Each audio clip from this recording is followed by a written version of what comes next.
நம்ம கள்ளக்குறிச்சியில first time 2 chicken rice வாங்கினீங்கன்னா ஒரு சிக்கன் ரைஸ் ஃப்ரீயா கொடுக்குறாங்க. எங்கன்னு நான் சொல்றேன். ஏ காய்ஸ், நான் ஹரீஷ். நான் எங்க வந்திருக்குன்னு பாத்தீங்கன்னா ஜிடி லக்ஷித் அந்த கடைக்கு தாங்க வந்திருக்கோம். அந்த கடை கரெக்டா எங்க இருக்குன்னு பாத்தீங்கன்னா கள்ளக்குறிச்சி டு திருவண்ணாமலை ரோட்ல தாங்க இருக்கு. நம்ம வசந்தன் கோல்ல இருந்து கொஞ்ச தூரம் நடந்தாலே இந்த கடையை பாத்துடலாம். இவங்கள்ட்ட இப்ப என்ன ஆஃபர் போயிட்டு இருக்குன்னு பாத்தீங்கன்னா 2 சிக்கன் ரைஸ் வாங்கினீங்கன்னா ஒரு chicken rice free, 2 beef rice வாங்கினீங்கன்னா ஒரு beef rice free, 2 egg rice வாங்கினீங்கன்னா ஒரு எக் ரைஸ் ஃப்ரீயா கொடுக்குறாங்க. அது மட்டும் இல்லாம 2 சிக்கன் நூடுல்ஸ் வாங்கினீங்கன்னா ஒரு சிக்கன் நூடுல்ஸ் ஃப்ரீ. அது மட்டும் இல்லங்க, இவங்கள்ட்ட பாத்தீங்கன்னா பீஃப் ரோலும் கிடைக்கும், சிக்கன் ரோலும் கிடைக்கும். நல்ல குவான்டிட்டில பெஸ்ட்டான உங்களுக்கு கொடுத்துட்டு இருப்பாங்க. உங்க கண்ணு முன்னாடியே ஃப்ரெஷ்ஷா போட்டு கொடுப்பாங்க. இவங்கள்ட்ட வறுவல் மட்டும் இல்லாம சிக்கன் ரைஸ் குவான்டிட்டி எல்லாம் பாத்தீங்கன்னா உண்மையிலே அடிச்சிக்கவே முடியாது. முக்கியமா சொன்னா பார்சல் எல்லாம் பாத்தீங்கன்னா வாழை இலையில தான் கட்டி கொடுக்குறாங்க. அது மட்டும் இல்லங்க, இவங்கள்ட்ட ஆட்டுக்கால் சூப் பாத்தீங்கன்னா 20 ரூபாய்க்கும், போட்டி பாத்தீங்கன்னா 40 ரூபாய்க்கும் கொடுத்துட்டு இருக்காங்க.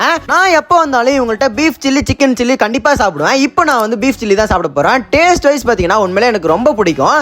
ஏன்னா நான் இவங்கள்ட்ட ரெகுலரா சாப்பிட்டு இருக்கேன். டேஸ்ட் வைஸ் அல்டிமேட்டா இருக்குன்னு நான் சொல்லுவேன். அது மட்டும் இல்லங்க, ஒரு முக்கியமான விஷயம், இந்த ஆஃபர் எல்லாமே ஒரு மாசத்துக்கு மட்டும் தான். அதாவது இந்த